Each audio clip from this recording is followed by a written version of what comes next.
The New York Jets, they ended their 5-game losing streak last week, and now in Week 15, they will visit the Dolphins as they look to make it 2 straight wins. New York Post Jets beat writer Brian Costello, he will be at the game in Miami, but for now, he's going to join us for a little preview of Jets-Dolphins. Brian, how's your week been?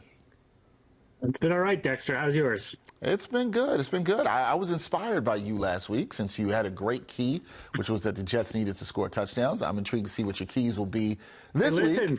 Listened. And they listen. They got to listen to Costello more. That's what's going to happen. Brian had 1 key last week, and it appeared to have worked. But that's not how it works. But we'll get to the keys later.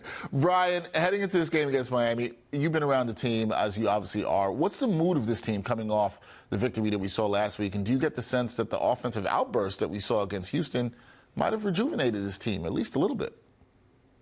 Yeah, I think there was a sense of relief, Dexter. Like, the pressure eased up a little bit, as you're losing week after week, and the way they were losing with not scoring touchdowns, the pressure was building. And, we had talked about, would this team lose 10 straight to end the year? We remember last year how the season ended with 6 straight losses. So getting that win last week was huge, just to kind of take the pressure off a little bit. And I thought they were much more relaxed this week, and the offense has some confidence now. They went out and scored 30 points in the second half, after barely being able to score touchdowns for the previous, I don't know how many weeks it was.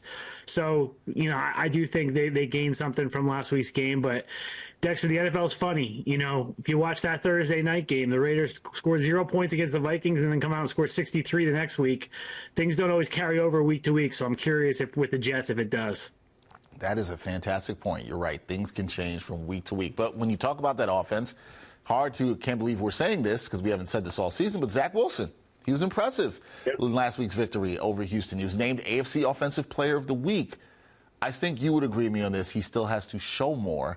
But should the former overall number 2 pick, should he be with the team beyond this season? Should the Zach Wilson experience continue beyond 2023? I don't think so, Dexter. I wrote that this week. Seemed to anger a lot of people with writing that. I think we've seen enough from Zach. He's played 33 games here. Sunday was memorable. It was his best game as a pro. But there's a lot of other games that we saw from Zach where he didn't look like the guy. And we've talked about it all season. Did they make a mistake having him as the number 2 behind Aaron Rodgers this year? Would they have won more with somebody else? Now it's funny to me, one good game, and people are saying, oh, bring him back for next year. I think there's a chance he's back next year just because of he's under contract. So, there's an $11 million cap hit associated with him next year. But to me, the Jets need to move on. Zach needs to move on. Everybody kind of needs a clean break, and they should find somebody else to be the number 2 next year. All right, we'll see what the Jets do at quarterback in 2024. But this week, tall task for the Jets. They are big underdogs against the Finns. Here we go, Brian. Keys to the game. What are the keys to the Jets getting a win against Miami this week? Scoring touchdowns is still number 1, Dexter, but I'll add a little bit more this week. I think the Dolphins are going to be run heavy against the Jets because Tyreek Hill, even if he plays, he's questionable right now with an ankle injury. If he plays, I don't think he's going to be 100% Tyreek Hill. So I think the offense will look different for the Dolphins. The Jets have to stop the run. The Jets defense has been terrific all year. The one thing you can poke at them is they have not been great against the run some weeks. And with Raheem Mostert, I'm not sure if Achane will play for the Dolphins. He's dealing with an injury too. They can run the ball. Everyone focuses on Waddle and Hill, but they're able to run the ball. Can the Jets stop the run? And then on the flip side, the Jets need to get the run game going, Dexter. You can't count on Zach Wilson to throw for 300 yards and 2 touchdowns this week.